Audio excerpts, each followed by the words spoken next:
Que a graça do nosso Senhor Jesus Cristo, o amor de Deus e a comunhão do Santo Espírito sejam com todos vocês. Amém.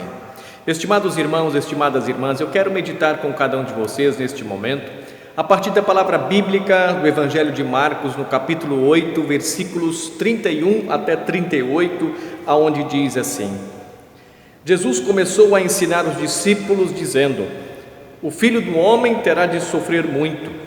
Ele será rejeitado pelos líderes judeus, pelos chefes dos sacerdotes e pelos mestres da lei. Será morto e 3 dias depois ressuscitará. Jesus dizia isso com muita clareza.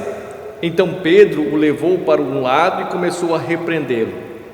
Jesus virou-se, olhou para os discípulos e repreendeu Pedro, dizendo: Saia da minha frente, Satanás. Você está pensando como um ser humano pensa e não como Deus pensa. Aí Jesus chamou a multidão e os discípulos e disse: Se alguém quer ser meu seguidor, que esqueça seus próprios interesses, esteja pronto para morrer como eu vou morrer e me acompanhe. Pois quem põe os próprios interesses em primeiro lugar nunca terá a vida verdadeira. Mas quem esquece a si mesmo por minha causa e por causa do Evangelho terá a vida verdadeira. O que adianta alguém ganhar o mundo inteiro, mas perder a vida verdadeira? Pois não há nada que poderá pagar para ter de volta essa vida.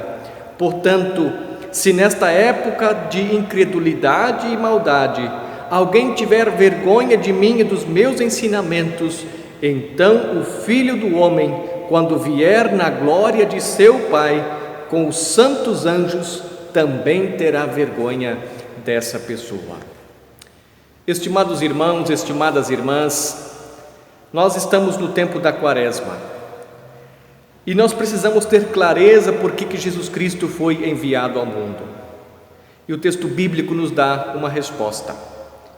Cumprindo as profecias do Antigo Testamento, nós cremos que Jesus Cristo foi enviado por Deus para nos trazer perdão e salvação. Cremos que Jesus veio para mostrar o amor incondicional e gracioso de Deus por cada um de nós.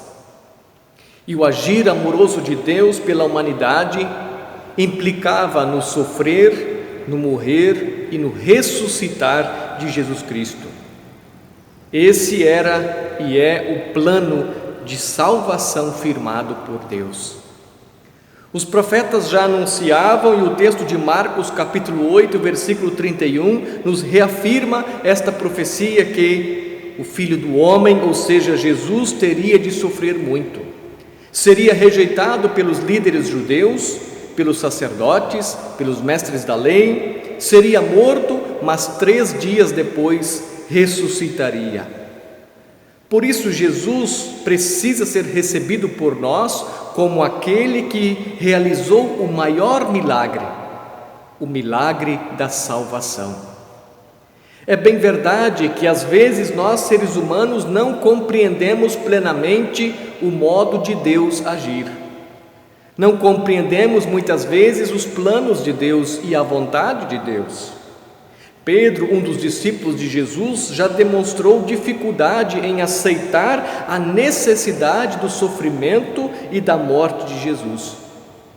No texto lido, no versículo 32, diz: Jesus dizia isso com muita clareza. Então Pedro o levou para o lado e começou a repreendê-lo.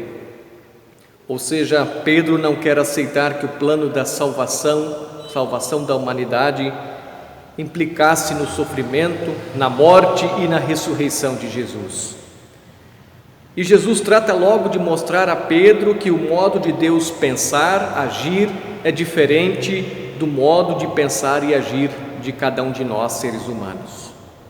Jesus mostra a Pedro que os planos de Deus são diferentes dos nossos.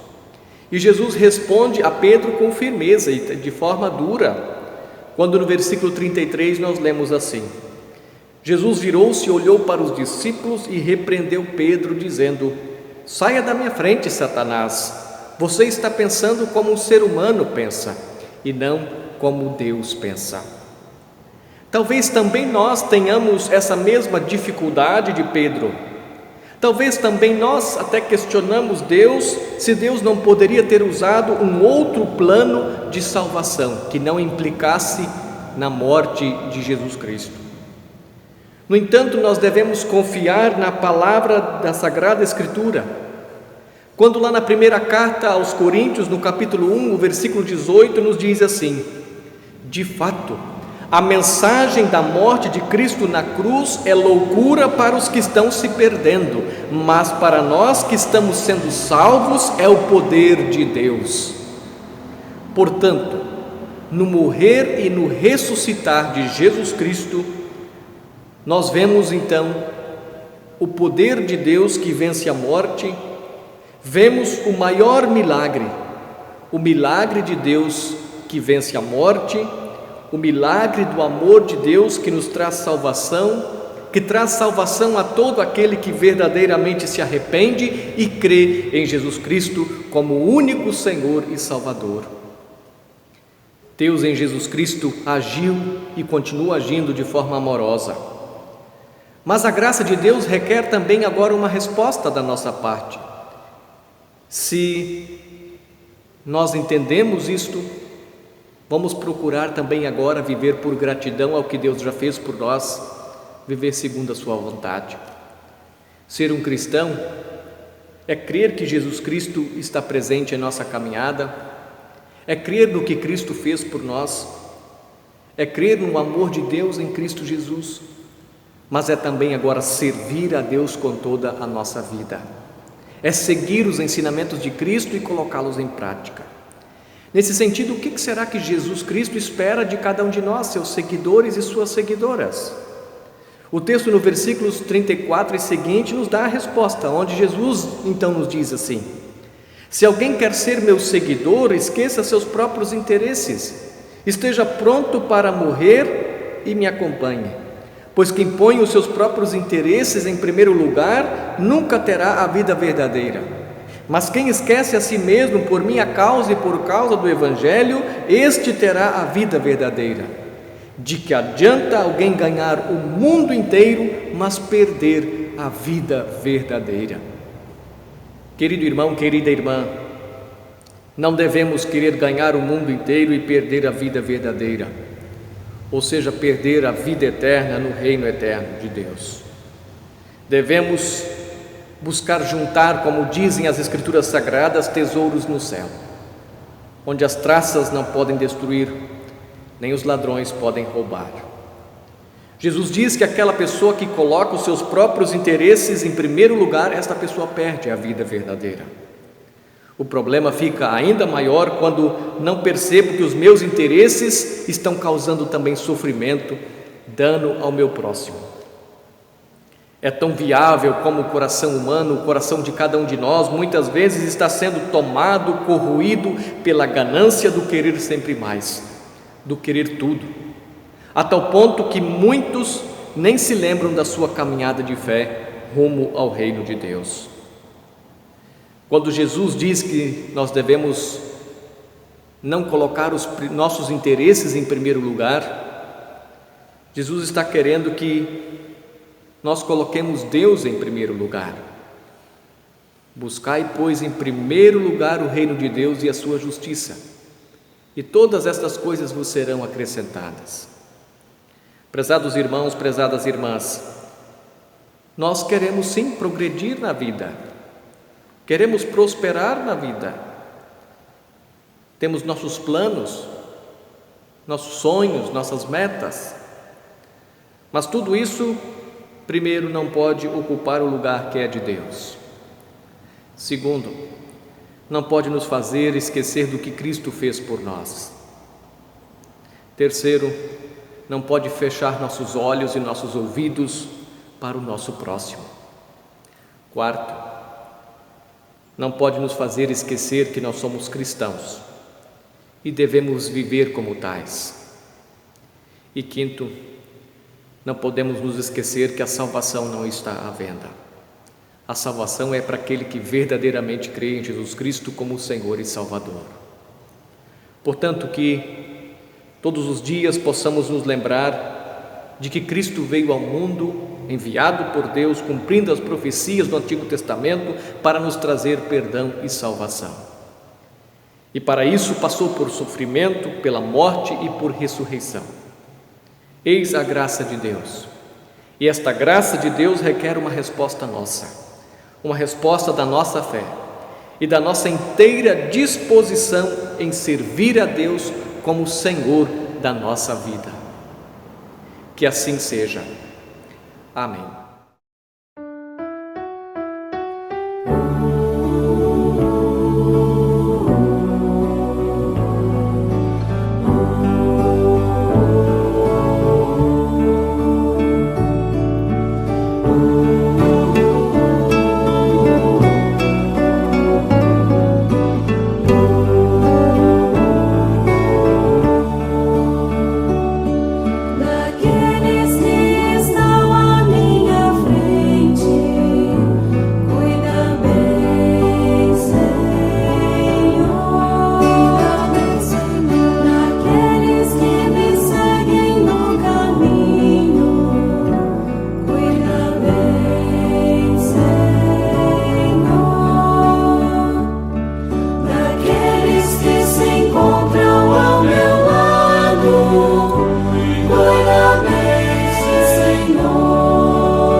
Quero ainda desejar a bênção de Deus a todos vocês.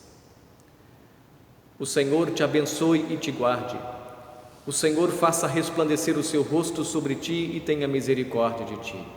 O Senhor sobre ti levante o seu rosto e te dê a sua paz. Que assim vos abençoe o Trino Deus, o Pai, o Filho e o Espírito Santo. Amém. Fiquem todos com Deus. Deus nos proteja hoje e sempre. Amém. Um forte abraço a todos vocês.